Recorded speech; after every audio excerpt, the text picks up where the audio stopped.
Bien, en nuestra clase de hoy estaremos viendo lo que es la conservación de la cantidad de movimiento.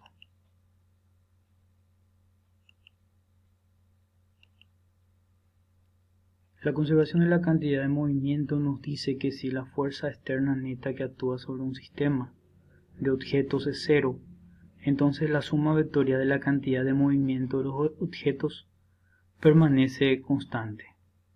Es decir, tenemos que la cantidad de movimiento inicial será igual a la cantidad de movimiento final de ese cuerpo o sistema de cuerpos que estoy considerando en el estudio.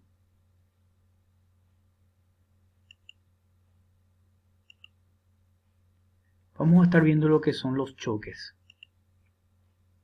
Bueno, un choque es sencillamente el fenómeno físico en el cual dos cuerpos, como podemos estar apreciando, un cuerpo de masa A, un cuerpo de masa B, que tienen una velocidad cada uno, tienen una dirección y en este caso el sentido contrario. En un punto determinado, la posición de los mismos llegará a coincidir y será de una forma en la cual la masa de A y la masa de B tendrán una interacción. Es decir, se estará produciendo lo que se conoce como choque. En esta situación tenemos dos tipos de choques que podemos estar analizando. El primero es el choque elástico. Este choque se da cuando dos cuerpos que coinciden en un instante determinado en la posición, luego terminan separándose sin tener un intercambio de masa. Es decir, que cada uno conserva la masa con la cual estuvo iniciando, digamos, antes de producirse ese choque. Y en este caso se estaría dando una velocidad que llamamos velocidad prima respecto a cada una de las velocidades que estaban teniendo al principio. Es una velocidad diferente que tiene un cambio debido a lo que sería la interacción de choque. La fórmula que tenemos o la descripción matemática de esta situación es que la masa de A multiplicada por el vector A de velocidad más la masa de B multiplicada por el vector B de velocidad, la velocidad de cada uno respectivamente, considerando que es una magnitud vectorial, va a ser igual a la masa de A ya con una velocidad de A pero diferente, la cual vamos a llamar BA', más la masa de B por lo que sería la velocidad de B también diferente, o B' respectivamente. Entonces, como podemos ver, acá no hay una pérdida de masa, es decir, las masas se mantienen, digamos, constantes al inicio y al final de lo que sería nuestro choque.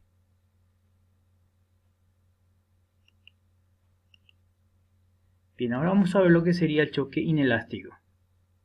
En el choque inelástico, ya a diferencia de lo que sería la situación anterior, tenemos una diferencia de masas, es decir, las masas se comparten.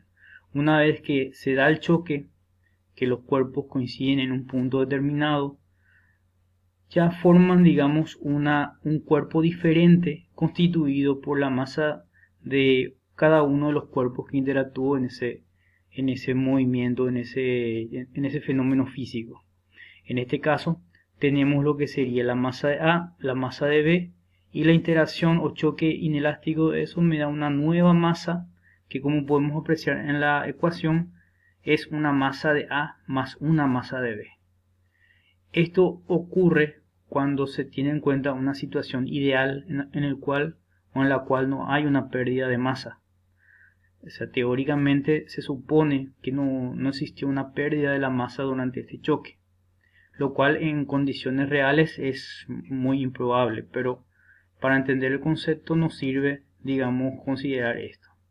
Entonces la fórmula tenemos, parecido a la anterior, que la cantidad de movimiento de A y la cantidad de movimiento de B estarían formadas por la masa de A, que es un escalar, por la velocidad de A, que es un vector, más la masa de B por la velocidad de B, que sería también un vector. Y esto me daría como resultado una velocidad nueva, a la cual le llamamos velocidad final. Esa velocidad final tendría una dirección, un sentido y un módulo diferente, obviamente, a lo que serían estas dos velocidades que tuve al inicio. Es decir, que la interacción de esta velocidad de A y la velocidad de B estarían condicionando una nueva velocidad, que es la velocidad final que voy a estar teniendo en cuenta para B. Esto lo vamos a entender mejor con los problemas que vamos a estar planteando a continuación. Bien, nuestro problema 1 nos dice que una bola de billar se mueve a 5 metros sobre segundos y golpea a otra en reposo sobre la mesa. Después de la colisión, la primera bola se mueve a 30 grados respecto a la línea inicial del movimiento a 4,33 metros sobre segundos. Si la colisión es elástica, es decir, no hay un intercambio de masa, cada masa termina siendo independiente nuevamente. Si la condición es elástica, encuentra la velocidad de la bola golpeada después de la colisión. Entonces, graficando un poco, tendríamos la situación de la siguiente manera. Tendríamos a un cuerpo A que se mueve inicialmente a una velocidad de 5 metros por segundo sobre la horizontal. Acá tenemos que considerar que esta velocidad está constituida siempre por dos componentes. Si lo vemos, digamos, en un plano, el componente vertical y el componente horizontal. En este caso tenemos un componente netamente horizontal. Esto se estaría moviendo sobre X, en el cual estaríamos utilizando un versor. Y el versor que le corresponde al estudio horizontal es el versor Y.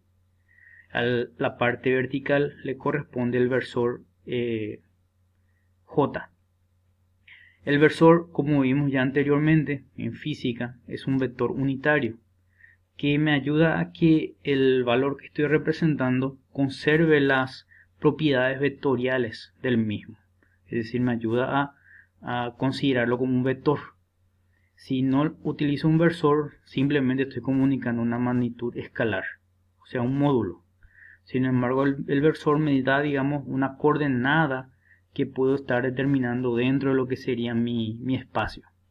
Entonces, dándose esa situación, el cuerpo A choca con lo que sería mi cuerpo B.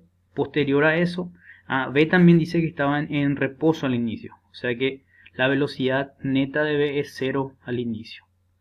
Esto le comunica una velocidad a B que hace que se desplace, como estamos viendo en la gráfica, y lo que me dice ese desplazamiento posterior es que A termina, digamos, moviéndose a 30 grados en relación a lo que era la línea de movimiento inicial. Entonces esto se va hacia arriba con una velocidad de 4,33 metros sobre segundos. Bien, la velocidad de B, como estuvimos diciendo, al inicio es 0. Tendríamos así nuestra gráfica. El cuerpo A choca contra lo que sería nuestro cuerpo B y esto hace un desplazamiento de A y un desplazamiento de B. Lo que me está preguntando es cuál es el valor de la velocidad de B. Al inicio, toda la velocidad de A está, digamos, en la perspectiva de movimiento horizontal. Quiere decir que solamente tengo 5 acompañado de lo que sería mi versor Y, porque tengo, digamos, lo que sería la horizontal. Por otro lado, A tengo que estar compuesto por dos componentes, ya que tenemos un ángulo de inclinación, un ángulo de desplazamiento de 30 grados. Es decir, tendríamos una velocidad en X y una velocidad en Y. X sería una velocidad con Y, el versor Y, y J le correspondería a la vertical. Vx es el componente horizontal y está constituido por lo que sería el valor de la velocidad por el coseno del ángulo formado, es decir, 433 por coseno de 30. Y VI es el componente vertical que está determinado por lo que sería el seno, la función seno, en este caso de 30 grados. Lo que quedaría de B, de digamos la partícula, que es en realidad la incógnita que estoy determinando o buscando, es determinar su componente en Y y su componente en X. Es decir, el versor ya sea horizontal o vertical de este movimiento. El principio de conservación de la cantidad de movimiento, me dice que la cantidad de movimiento de la sumatoria al inicio va a ser igual a la sumatoria al final, ya que este, digamos, proceso es elástico, estaría teniendo la siguiente situación. Acá, como vemos, las masas permanecen constantes, es decir, yo puedo eliminar las masas ya que son iguales. Entonces, como me decía el problema, las masas son iguales, entonces se elimina. Y al final me termina quedando lo que serían simplemente los componentes ya de cada movimiento.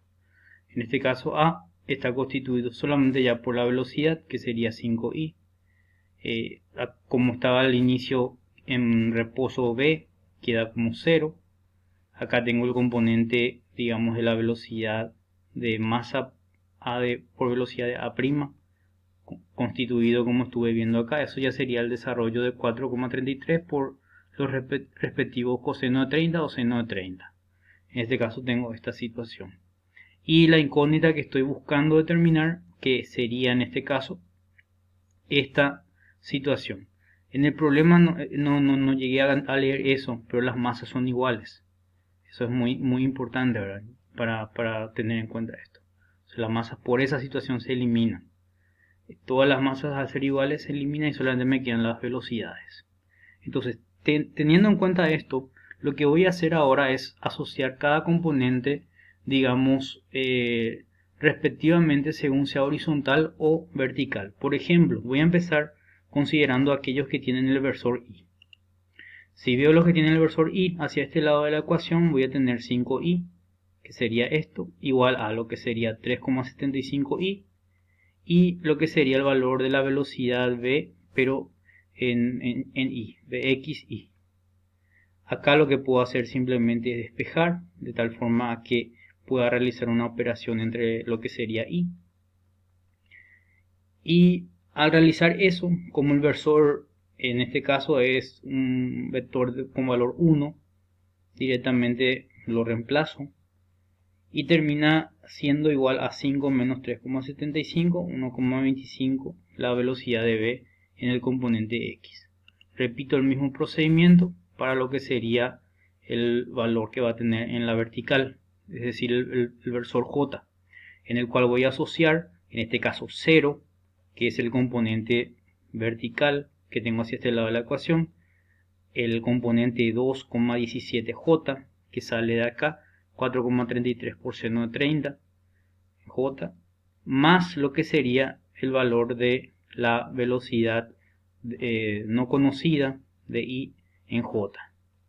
Vuelvo a hacer, digamos, el despeje, pasando el valor 2,17 al otro lado de la ecuación, me da un valor negativo. Entonces tengo ya los componentes en este caso, en x y en y. Para determinar lo que sería el valor de ese componente, aplico, digamos, lo que sería Pitágoras, o determinar la velocidad resultante, en el cual estaría considerando el cuadrado de cada uno de los valores, y me da un valor de 2,5 metros sobre segundos. Es decir, que este cuerpo B se está moviendo a 2,5 metros por segundo. Y por otro lado, podría estar estableciendo también otra cosa, que es el ángulo con el cual sale, que se da con la inversa de la tangente de lo que es la componente y dividido la componente x, es decir, negativo 2,17 dividido 1,25. A ese valor hallo sheet tangente y me sale que es negativo 60 grados. Quiere decir que el ángulo con el cual sale, digamos, la bola B tiene un valor negativo de 60 grados. Eso quiere decir que está considerado en la parte. Si yo considero este cuadrante, lo que estoy viendo es este valor del ángulo. Acá tengo 60 grados. Por lo tanto, acá arriba tendría 30 grados. Entonces, si el ángulo me sale negativo, simplemente quiere decir que se está considerando en esta forma o en esta perspectiva el valor del ángulo. Si sale positivo, es en esta perspectiva.